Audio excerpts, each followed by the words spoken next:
Hey guys, this is Impact Hall of Famer Gail Kim, and you are watching the Countdown City WrestleCast.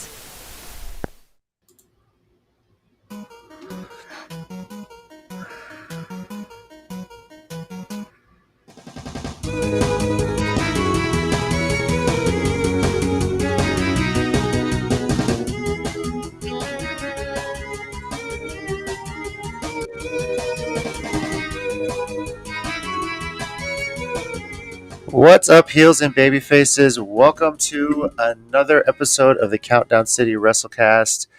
I'm your host, JC. Joining me, as always, is Mike. What's up, guys? Continuing down the train tracks of 2022 Electric Boogaloo. The hits keep coming. And, of course, we got Tommy. Hi, I'm in the weird place of the Matrix because one source didn't work, so whatever. Yeah, connection issues, all that stuff. We're trying, if we have a little bit of a different look, trying something a little different here. We're broadcasting this to our usual YouTube spot and also to the Countdown City Geekcast Facebook page. And it's a big reason why. It is Slammiversary, everybody. Indeed. 20th. Yeah. So we're going to be talking about the 20th. Well, you say 20th anniversary? 20th Slammiversary. 20th, yeah. Yeah, that's what we'll call it. So definitely, if you're there, and Ted's already commented on Facebook. Terrell, see you there from YouTube. Hi there. What's up? We're going to get all into Slammiversary as well and discuss the event, tons of title matches. So Ted, your Facebook first, but you're not overall comment first. Just wow. So, yeah, of course, as you see right below Tommy's face, at CCG_WrestleCast is our Twitter. Easiest way to connect with us on social media. Before we get into Slammiversary, get into a little bit of wrestling news, and there's one that just kind of is out there, and it's one that's unfortunately it's history repeating itself, and you hope that this is one will finally get resolved. Jeff Hardy arrested once again for a DUI and driving on a suspended license. Also driving on a suspended license. I think that these are, I believe, felony charges, if I'm not mistaken. Yeah, it's this is really bad. Yeah. So and just the guy needs help, and I think AEW obviously has done the exact opposite of how WWE handled this. Hardy, of course, they just had a bizarre situation in a live event. WWE was quick to just think he was on drugs and kicked him out. AEW released a statement today that they had met with him, talked about what happened, and they are suspending him indefinitely and saying one of the conditions for him to come back is that he has to get a complete A treatment program for alcoholism, among other things. So,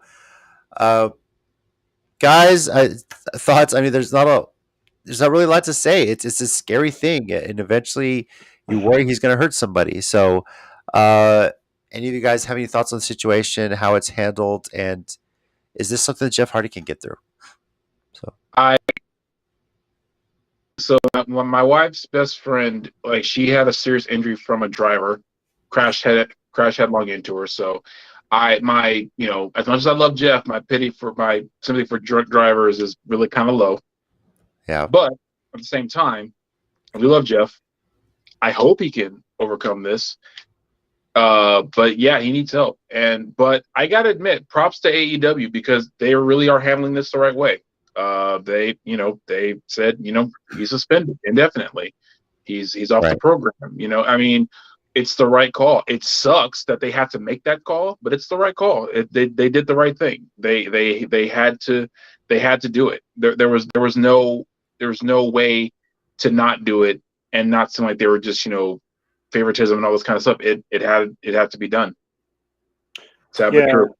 Yeah. And I'm not usually one to give WWE a lot of credit or defend them in any way, but I think it's worth also stating for what it's worth that that last incident where he left WWE more recently did seem to be a response of previous events where WWE had tried to help him out. I believe I've read in reports that in previous altercations they have tried to pay for Jeff for rehab and may have actually done a few times in his earlier years with stuff.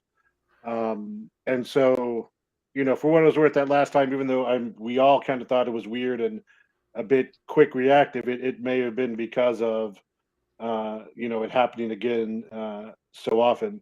But yeah, no, Yeah. I mean, I agree with Tommy. I mean, he needs help, and as we say in a lot of these instances, I'd rather him be alive and healthy than see him wrestle ever again. It's not worth uh, messing up his life, and you got to imagine that even with AEW's reduced schedule compared to WWE, it's still a big toll on his body, and he was. I mean, this last month or two, they really got back into some hardcore matches. He was taking some big bumps again.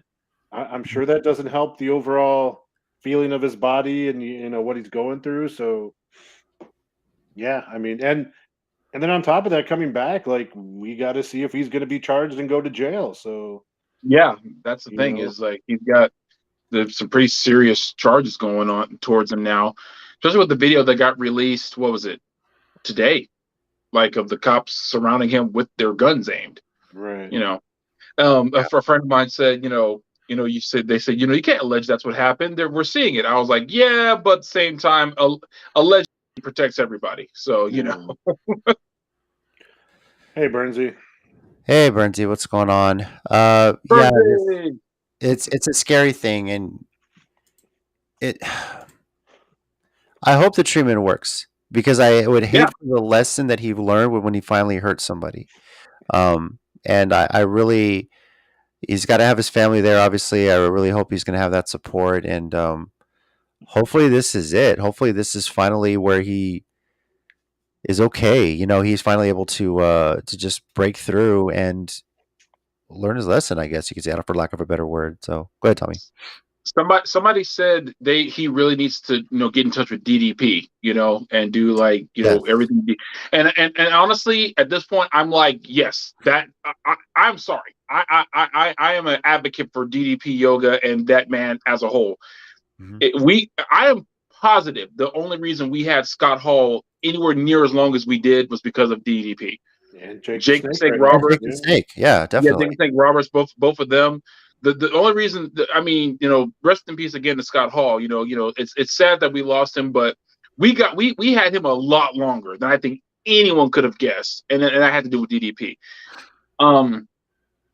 I hope this is the biggest wake up call for Jeff because he's had some scary moments in the past, but I think this might be one of the ones that could be really scary, especially when you consider the fact that he had guns drawn on him this time. Maybe that could be the catalyst or whatever. You would think so. I mean, if I had a gun Yeah. drawn in my face, it'd probably shape me up pretty quick. I would think so. I mean, it'd scare me. Yeah. Oh yeah, for sure. Mhm. All right. Well, let's move on into our preview for Impact Slammiversary. So, if you are watching along with us here at home, go ahead and share your thoughts. We're going to kind of go through the matches for Slammiversary, share our thoughts, share our predictions. So, definitely join us there for them. What's up, Tommy? What do you want to As we start, say? I just want to point out that Impact is still around. Yep. After all the naysayers said that this company would not last 5 years, we are on the 20th year anniversary, and I still maintain this. They are kind of the bridge of pro wrestling right now, like with everybody, So props to Impact, man. God, Yeah. this is a hell of a run. This could be in my mind, if they, like, I know it's not, but like if they were like saying, okay, this is our last show ever, I'm like 20 years and going that strong, that's awesome. But I feel like they're just getting started now because they have like this great pool of talent, as evident by this card. This is an amazing card. Just looking at this, every title in the company is on the line here, and so we're gonna be making a lot of predictions here too. But a little bit of throwback with some of these matches as well. Some things we haven't seen in a long time, and makes me wonder: are we gonna get any surprises? Any potential? For one, when we get to the Impact Originals, the tag, we kind of talked. What if AJ shows up? What if one of those Impact guys, they pay back the whole Mickey James coming over thing shows up? So um, Yeah. there's a lot to discuss there. So again, if you're watching along, make your predictions right along with us. We're going to start with a couple of pre-show matches. Now, only one we're going to pick because the other one, we really don't know who's in it. It's all they've announced on it is that is a reverse battle royal. Those are always fun. Something that Impact, I don't know if they innovated it, but they kind of made it famous. I am picking Monty Brown to win the reverse battle royal. If Monty Brown shows up and wins the reverse battle royal, dude, I won't care about the rest of the damn card. I'll be good for the whole night. That would be amazing, right?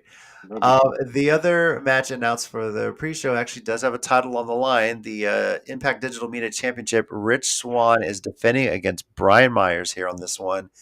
Mike, do you have a prediction on this one? Yeah, I'm going to go with Rich Swann. I like Brian Myers. He's been solid in all the roles he's had, and I know he's best friends with Cardona, and I know they have their tag team going back to the Ryder and Hawkins days. But I don't know. Rich Swann just seems like he'd be on a little bit more of a roll right now with that. So, all right. What about you, Tommy? Rich Swann. He's a new father. I don't see them making him lose that quick. So, yeah. Sorry, I'm friends with Say again. No, go for it. I'll go. So good. I was gonna say he's a new father. They're not gonna make the poor guy lose that quick. This isn't WWE. Yeah, that's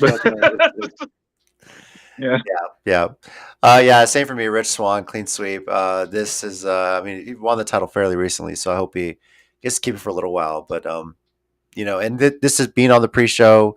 Usually you get a couple matches that kind of feel good, get people to want to buy the pay-per-view as well. So now, first of the main card matches we'll talk about is a 10-man tag team match. The Impact Originals against Honor No More. Of course, Honor No More is consisting of Eddie Edwards, Matt Taven, Mike Bennett, PCO, and Vincent. And right now on the Impact Originals, it's just Alex Shelley, Chris Sabin, Frankie Kazarian, and 2 more to be announced. Most likely we might get 1 or both announced, or maybe they're going to be surprises, but we could hear about who 1 or 2 more are on this Thursday on Impact. God, I can't see who that is. It just says Facebook user, so I'm not 100% sure it's a legit person. It might be Matt. It comes up that way for some reason. So might be who? Matt. He's been joining us on shows recently, but this is gonna be a lot of fun. I think this 10-man tag. These guys, amazing red. Yeah, there's Matt. There you go. I was about to ask who you thought might be the surprise. We said AJ Styles. Tommy just said Amazing Red. Is there anyone else you think could be an Impact original there? So, God, who couldn't be? P.D. Williams. Is he still? He's still around. Yeah. Mm-hmm. What if Robert Roode showed up? That'd be great. That'd be awesome. I would say Austin Aries, but he's not going back. No, not on the best of terms, right? If Rude shows up, can Ziggler just kind of hide behind him and be like, just there, show off somewhere? Okay, if Rude shows up and Ziggler shows up, can they just sign with the company? I have a feeling they'll be used better. Yeah. As far as predictions for the actual match, I got to go with the Impact Originals. This is one of those, you're celebrating 20 years, and I feel like they're going to have a couple strong. They have a pretty strong team right there so far, and get a couple more strong originals. So I'm gonna go with the Impact Originals winning this one. Mike, oh, sorry. Oh yeah, no, I'm gonna go with the Impact Originals too. I mean, it's your 20th anniversary, so I know that like Honor No More winning would get a bunch of heat, but you got to celebrate Impact, right? Like you got to have the Originals win. That would have been like, even though we really wanted it, that would have been like Vince letting the ECW WCW group win at Invasion. Yeah, Tommy, what about you? Impact Originals, but I just thought of something. What if it's Jimmy Yang? Because he was he is an Impact original technically. In the first 2 shows, he was a member of the Flying Elvises, so technically he's an Impact original. Well, if you're gonna do that, give me a one night shot of Raven. Well, yeah, because Maybe. Raven was as much TNA in my opinion as he was ECW, because he absolutely was one of the reasons people were still watching at one point. So yeah, hell yeah, do it. All right. Let's move into the other the next match on there. Monsters Ball. Sammy Callahan and Moose. This one's gonna get pretty loud, I'm pretty sure. So This was gonna be bloody. yeah. Well, it's Sammy Callahan. It's gonna be bloody whether we wanted it to be or not. So yeah, I'm gonna go with Moose on this one. I know this one's gonna get violent, and I don't know if we've really seen Moose go through something like this before. And this is gonna be some kind of new territory, but it makes sense for me to him to still win this, even though he's not the champion anymore. But he's trying to get back there. That's kind of the goal, right? So I think this would do wonders for him getting back there, taking out someone like Sammy Callahan in Sammy Callahan's type of match. yeah, So I'm going Moose here. Tommy, what about you? I gotta go Sammy Callahan. This may or may not be influenced by the fact that his actual reality wife, my alternate reality ex-wife, again, kudos for that. Thanks, guys. But no. But we'll see. I think Moose will get back there, but I think they might make him fight more for it. And I see Sammy Callahan getting a title shot first, because since he's been on the shelf so long, and honestly, like we just mentioned, Raven, I feel like Sammy Callahan is the kind of the Raven of this era, the ultra violent, guy who gets like a couple shots here and there, maybe has the belt for a minute, but then gets kind of not screwed out of it, but like he loses it. I think he might be do a decent shot. Plus the idea of him and Josh Alexander, that clash of styles is just blowing my mind right now. So yeah. And Mike, what about you? Yeah, I honestly, it's a difficult one, and I kind of have been going back and forth. I think I'm going to lean towards Sammy Callahan for that reason. I think a win here could propel him into another contender for Josh Alexander. And like Tommy said, Moose is always going to be there. He'll get back into that picture soon. But I think you want to see Josh also go through some different villains, if you will, Right. to kind of solidify his run. So I think I'm going to go with Sammy on this one too. All right. Now the rest title matches, and there's some doozies. X Division Championship in an Ultimate X match. Ace Austin, aka I believe he's the newest member of the Bullet Club. I know, Tommy. Defending against Kenny King. like that man doesn't have enough. Sorry. Kenny King, Mike Bailey, Trey Miguel, Jack Evans, and Alex Zane. Tommy, Damn it. Ace Austin retain here. It's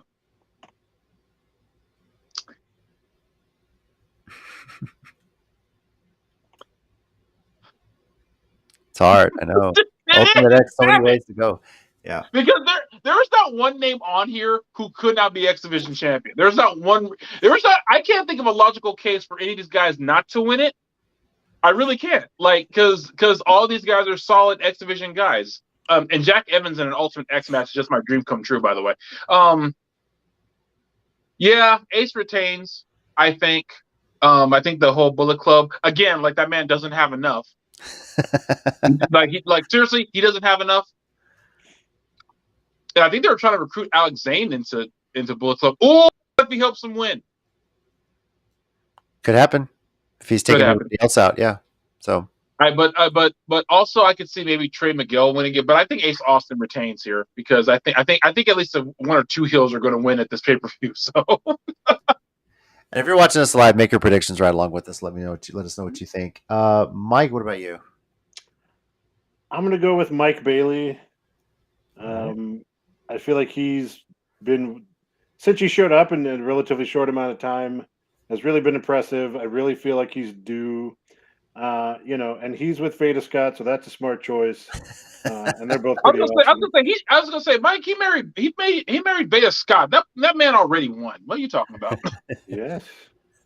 Do a Pop Funko Funko giveaway. Pop giveaway. Yeah. So Nice. yeah, you got a whole bunch back Want to buy some lottery tickets for it? Maybe there. give me some spending money for Mission Pro in August. I'm actually going with Ace Austin. I think the whole him joining Bullet Club is going to help, and I think really his Bullet Club entrance or having them backing him up is kind of his insurance policy. Whoever wins this is basically in the driver's seat to use option C later this year, Oh and yeah, I for think sure. that's going to be Ace Austin. I really think that's going to be Ace Austin trying to use option C to get his hands on the Impact World Championship when that spot comes. So I think I think this might be the last year that if he wins it this year, he'll still be the youngest champion guy to ever win it. I think. okay. Because I know a couple of years ago he said if he had won it, then he'd still be the youngest champion. I think that would still be the case if he won it this year. I think. We'll see, but I think he's using this just to get his option C. That's what it means to him. So this is a match that he needs help in. I think he's going to get that from his Bullet Club teammates.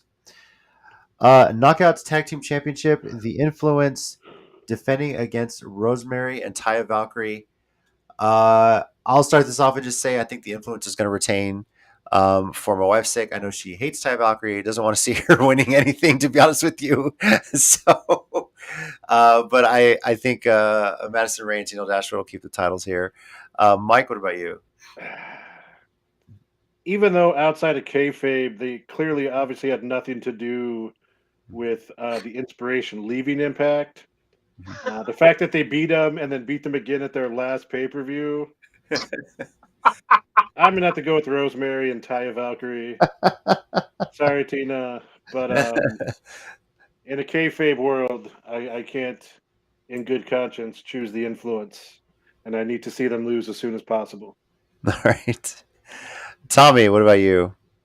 I feel like this is the year of people who have gone to war with each other becoming friends. So I kind of want to go with Rosemary and Taya Valkyrie, primarily because since Jessica Havoc is injured at the moment. Well, I don't know if they injured or they just took her out or however they're working that storyline.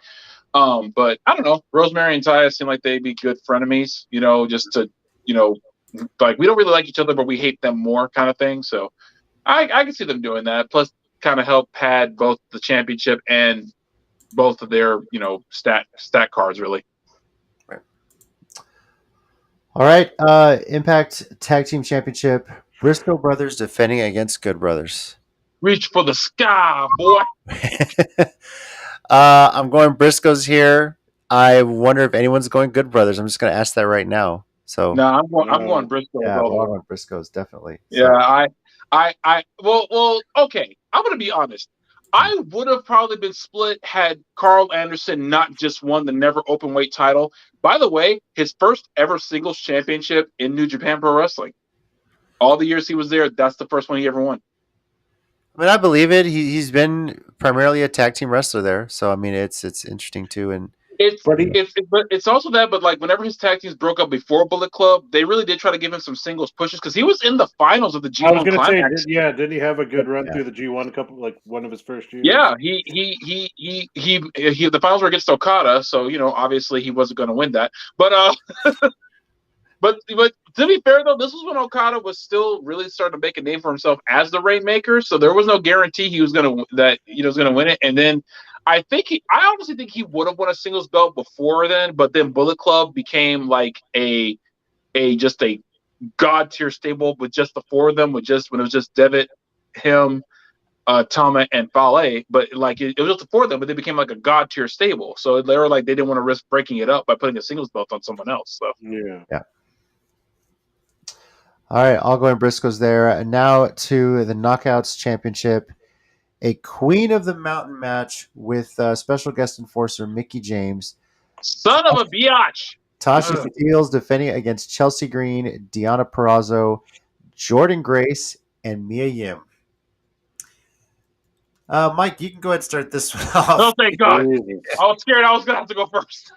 So, for those not familiar, and it's been 20 years of Impact, but it's been a while since we've seen kind of a match like this. Basically, you wrestle.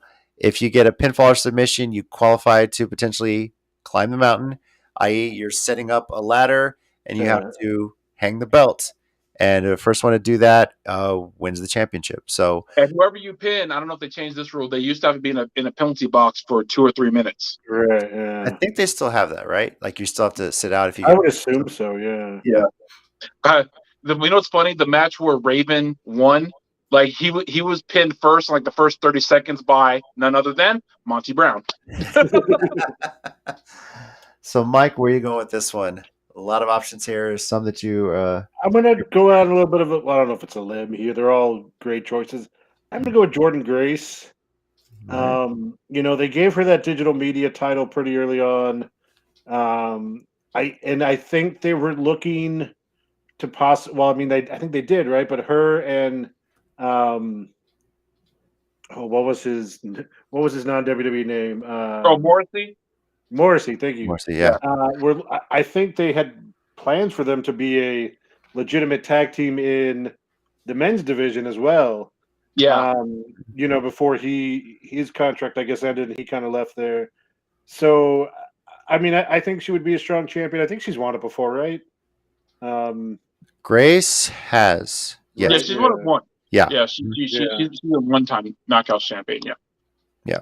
But I think she's been on kind of a run, and I don't think it's I don't think it's time yet for Deanna to reclaim. And Mia Yim, maybe. I mean, she's coming back and showing up, but I'm gonna go with Grace on this one. Okay. Tommy, what about you? Damn it. I needed more time. I don't know, man. It's like the ultimate X. There's no one here who I can't see winning and having a good run. I'm gonna well, Mike said Jordan Grace. I'll say Mia Yim. I don't know. Yeah. I don't know. I really don't. But I feel like I can be wrong on this and the X Division match, and I won't be mad at all. So yeah. Whenever I think of a King of the Mountain or Queen of the Mountain, I think of one person, and that's Jeff Jarrett. Because it doesn't matter. Going with this. But we're going with this because it always seemed like a big heel is going to win these types of matches. And at the time, Jarrett was always the biggest heel, the biggest face in it. And I can't help but look at this and think the virtuosa Deonna Purrazzo is going to end up winning this. That was my other choice. Yeah, so I feel like it's going to do more for her ego, declaring herself the queen of the mountain, the queen of the women's division at Slammiversary. So I'm going with Deonna Purrazzo.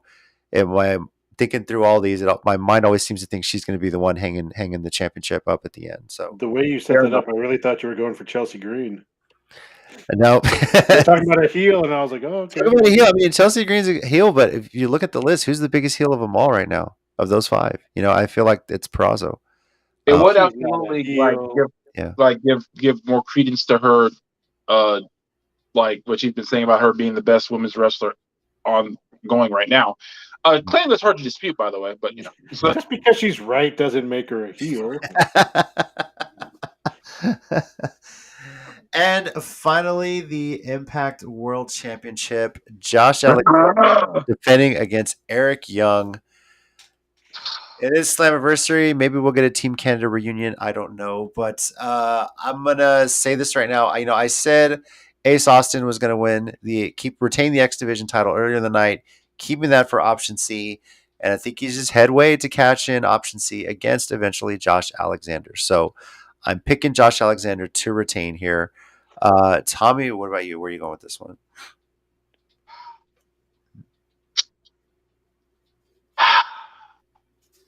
Okay. Josh Alexander. That's where I'm going with this. I cannot believe because in 2003 or 4, I never would have said this, but Eric Young as a legitimate threat to anyone's world title reign is amazing to me. Because I remember comedy Eric Young, jokey Eric Young, but now he's badass, leads a group called Violent by Design. Oh my God. So Yeah, but this is killer. Eric Young, I feel like brings out the best in anyone he faces. So All right, and Mike. Okay. I'm gonna go with my pick first, but then I'm gonna tell you what's gonna happen. That just popped into my head, Oh and I boy. like the story. So I'm gonna pick Josh Alexander also. I'm also picking or saying we are gonna have a somewhat of a Team Canada reunion, except we all seem to forget that Josh Alexander is Canadian. So they're gonna Yeah, double true. turn, and they're gonna come out looking like they're gonna help Eric Young for Slammiversary, help Josh Alexander. He turns heel, and we get the modern Team Canada, led by Josh Alexander, in wow. a homage to Angle's his kind of Team USA with the world's greatest tag team kind of vibe. And it just popped into my head. cool. I like it, and I'm going to talk it into existence now. Just right there. Yeah. So cool. I like it. Lots of theories there. Let us know your thoughts here as well if you're watching this after the fact.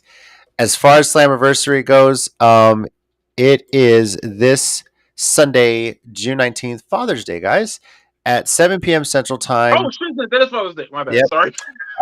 Pretty sure the pre-show is going to be starting at 6 o'clock, where you'll be able to catch the Reverse Battle Royal and the Digital Media Championship between Rich Swann and Brian Myers. You can watch this for $40 on Fight TV or on ppv.com.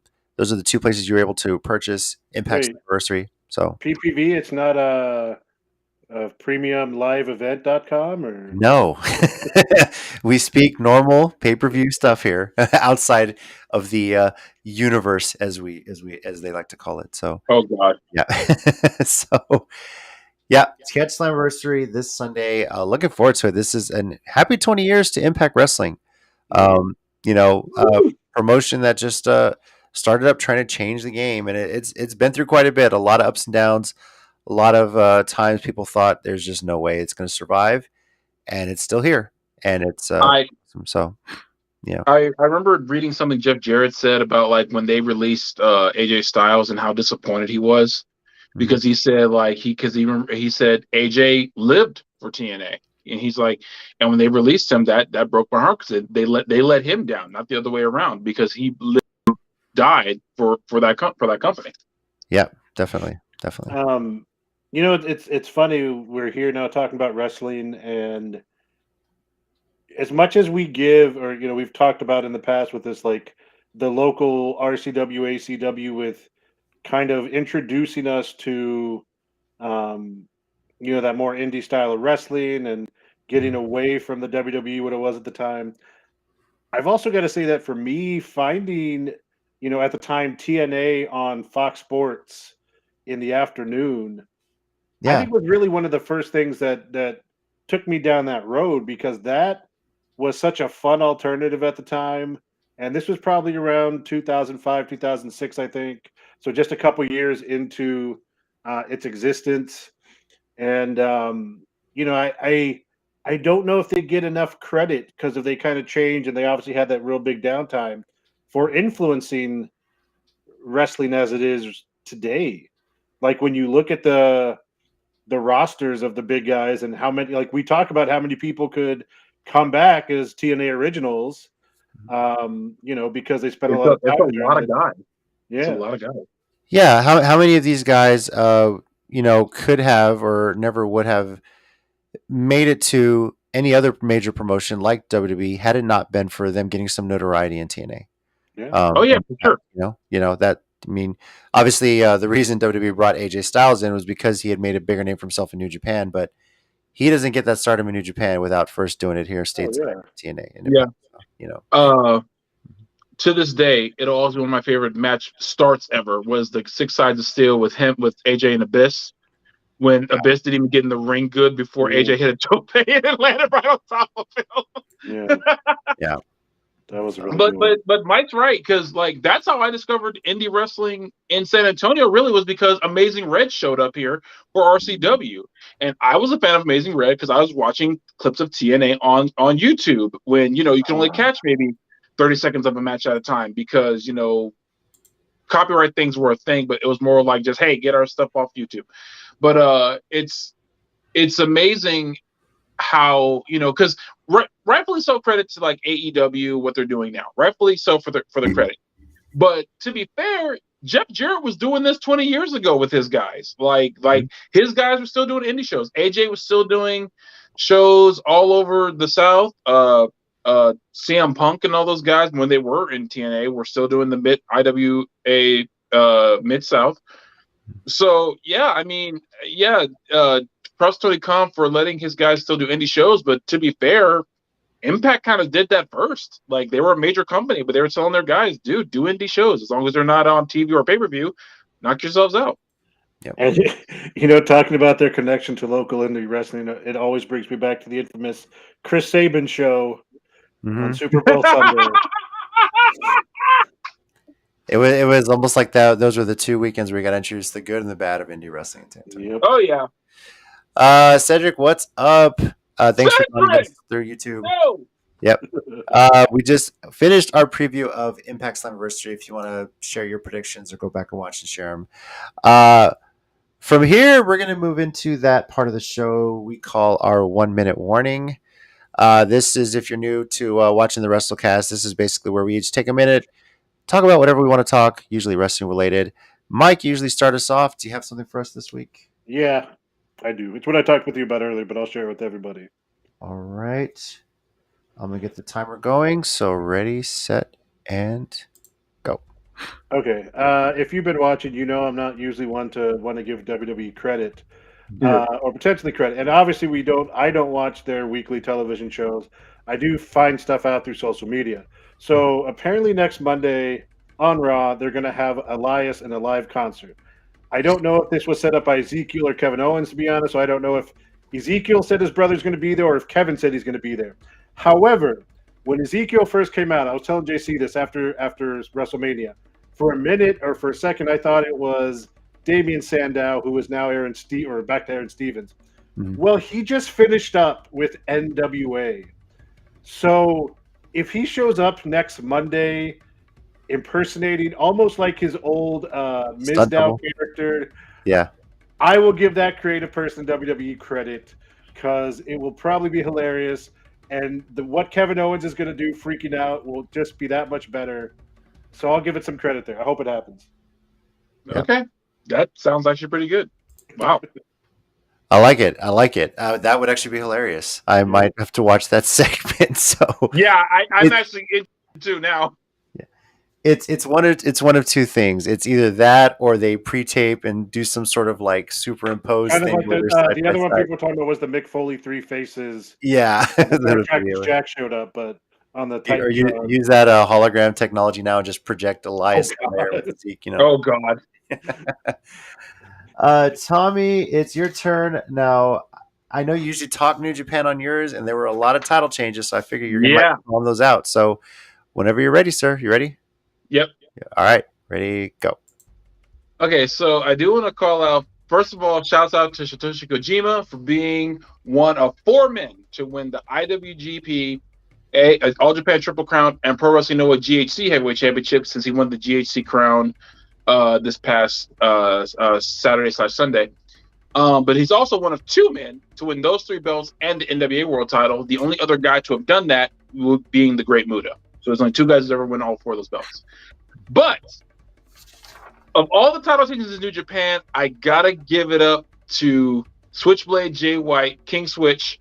And I gotta say about his promo after he won, he's kind of right. I listened to his promo the whole time. I was like, oh damn, I think he was absolutely right about everything he just said. Because he made some legit points. It's like if he doesn't like defeat the guys he beat, maybe we don't get AEW, maybe we don't get stuff. And so this is where I also say, and probably one of the most controversial things ever said on this show, I think he's a better heel than MJF. Because just doesn't have the stage for it yet. Yeah. I mean, true, but I mean, like, by pure work on by promo delivery, what he says, and the kind of and honestly, the wins to back it up. I mean, that MJF, quite frankly, does not have.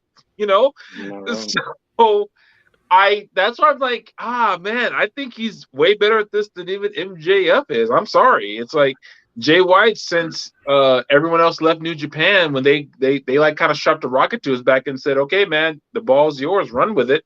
He has. And so I'm feeling like, Jay White's just on a whole nother level. And I hope he wrestles either Hangman Page or Adam Cole, baby, at Forbidden Door. All three of them, sure. Let's do a triple threat. Let's do that. But I feel like he really he further cemented himself as the guy in New Japan with that promo. So, JC, real quick before you start yours, just because this is Japanese wrestling related. So we all somewhat agree that the world fell apart when Liger announced his retirement in 2020. Yes. Now, I recently heard that Muta announced he will officially retire next year. Yep. Now, not that would be a good thing, but do two negatives make a positive? Does Muta's retirement flip it around and bring us out of what the world's been like for the last few years? Is that the yes? It's what I learned in science class all those years. You do, or in math even. Negative times negative is a positive. So I mean, yeah. So after Muta retires, like the next week later, hey, we found a cure for COVID. Like seriously, it like absolutely works. Gas it down to $1.50, guys. The world's fine. Real quick though, on some of your 1 minute warnings, Ted wanted to say that he's an Eliar. Talking about your Elias and Ezekiel thing. So Eliar. Yeah. And they also want to say that's their cousin, actually. I think your assertion that Jay White is a bigger heel than MJF. Ted just simply has to say blasphemy for that. So, I don't think, watch the promo. I know. I'm serious. You gotta watch the promo. Ted needs an education on New Japan a little bit. Yeah. I can give him a whole dissertation if he wants one. I believe you. Might have to put Ted, if you have 6 or 7 hours, Tommy can give you the first half of that presentation. Mm-hmm. Yeah. The first 3 quarters maybe. The first quarter of it maybe. Yeah, maybe. This will be like it's a whole weekend seminar is what I'm saying. It's like if he's got time on Friday, we can start, and by Sunday afternoon, evening, we should be finished. Mm-hmm. Yeah, just think like watching the Lord of the Rings extended edition trilogy like 5 times. Yep. Probably about that's about right. Mike, now one of the title change Tommy didn't call out was, of course, IWGP Tag Team Championship, United Empire. Jeff Cobb has some gold around his waist out there in Japan again. That's right. Cobb, so. And he better be at Forbidden Door then. I mean, he got called out by FTR. Yeah. And then Ospreay showed up. And Ospreay's going to be on tomorrow night again against Wheeler. Probably with the IWGP United States Championship, too. Yeah, he's wrestling Ospreay tomorrow. Yeah, I forget their AEW name. So I'm like, the bald mustache one who's been wrestling really good lately. Harwood? Wheeler? I don't know. I forget their AEW names. Yeah. Who knows? But that one. All right. One of the FTR guys. Yeah. For me, I just want to say, I know we talked off the top about Jeff Hardy and what he's going through. Guys, please lay off the guy. He's going through a lot. He's getting help. He's getting the treatment he deserves. Let that go. Let that play run its course, and let him. Hopefully, this be the means to figure it out. I think if everyone starts making a bunch of negative comments that he's going to read on social media or the internet, it's not going to help his recovery. He needs help. He's getting help, and I really hope that he gets that, so we can all get through this and hopefully see him inducted into many Hall of Fames that he's definitely deserving of, both Impact, WWE, potentially AEW. Aside from all that, I do highly recommend, if you guys have Apple TV Plus, go watch Carpool Karaoke with AEW. It's so hilarious. One vehicle features CM Punk, Bryan Danielson, Christian Cage, and Britt Baker, DMD, while the other one is Will Hobbs, Ruby Soho, and MJF. And say what you want about what's going on with MJF now. This was done before all that, still in character, still hilarious, and singing only the certain songs that make sense for MJF to be singing. I will say that. So that I don't have the photo pulled up here, but my kids' reactions when they heard them start to sing "Let It Go" from Frozen was pretty hilarious. I took a picture real quick and shared it with you guys, and that was their genuine reactions too. That was a great photo. So shout out to that. It was pretty cool. It was pretty cool. So still waiting for that Undertaker Netflix movie review from I honestly forgot about that. yeah. I don't know if that's going to happen anytime soon, but I can tell you what is going to be happening fairly soon is that we this weekend are going to be checking out Slammiversary, and next week we'll be recapping it and also previewing AEW Cross New Japan Pro Wrestling's Forbidden Door. Literally the most appropriate name for this. And so far, 2 high-profile matches have been set up. Well, some are still in the works as how they're getting there, but Moxley versus Hiroshi Tanahashi for the interim AEW World Championship has been set up. Then we're still basically there's still playoffs going on to figure out who's going to be the inaugural AEW All Atlantic Champion. It's going to be a 4-way match. And more to be announced. We'll find out on Dynamite this week. We'll find out on Dynamite and Rampage this week and next week what else is being added to Forbidden Door. Give us Cobb, you cowards. Cobb makes no sense, you know. He's got to be there. He's got to be. Yes, it definitely does. So thank you, everyone, for joining us here on the Countdown City WrestleCast on YouTube and on Facebook. Pretty great to try this. Seemed to work well for the most part. You know, some hiccups here and there, but we'll try and figure all that out as well. Yeah, I'm trying to figure out what the hell's up. And real quick on the Countdown City Geekcast related, Ted, it's a Marvel summer and I'm available. Just throwing that out there, buddy. Nice. There's five more Miss Marvel episodes. Love and Thunder's coming up in July. I got the summer, baby. I'm here. Wait, that's July. Holy crap, that is July. Yeah, less than a month. It is July. Yeah, I could have swore that was later, but no, it's July. wow. Yeah. Mm-hmm. Yeah, the Geekcast coming up. We'll be talking. We did a no non-spoiler on Miss Marvel. I'm sure we'll talk more of that. We should be soon talking about Young Justice, the season finale of Young Justice, and Superman and Lois, because that show has been amazing. And 2 more episodes to go this season coming up next week. JC, I'm going to make you a promise. What's that? I'm going to catch up on that over the summer. Please do. You won't Superman and Lois. I'm behind on that one too, and I want to catch up because what I did see was really good. It sold me when you told me Emmanuel Shariki is Lois Lane. So she's Lana Lang. Lana Lang. Sorry, yeah. Lana Lang. Right. And she looks damn fine doing it too. But season 1 is on HBO Max, and season 2 you can just go through the CW app on your computer, on your Roku, on your phone, and watch it that way. I'm pretty sure you can watch season 1 that way too because it's all free. But HBO I got Max, HBO, so I'd rather do that for the first season. Yeah, first season 1 is already on HBO Max. Season 2 probably won't hit HBO Max until season 3 comes out, which it has already picked up for a 3rd season. It was good. Okay, I was going to ask. The writing is so well done. The acting is so well done, especially season 2, with what they have explored and done so many great things with it too. So it's definitely worth that. So Ted says, "Say less." I'm pretty sure you watch it. You're gonna get you on there to talk about it, and I really think you're gonna enjoy it too. A lot of small elements to it too. I think you're really gonna enjoy. So.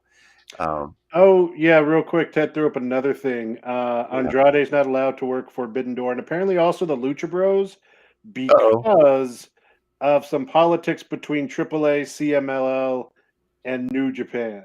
Yeah, they're being CMLL and AAA are being dicks. That's just what I'm getting. So apparently CMLL and New Japan have the working relationship, but Lucha Brothers have a contract with AAA, so they don't want them being on this show. And I guess Andrade too. I don't know about that.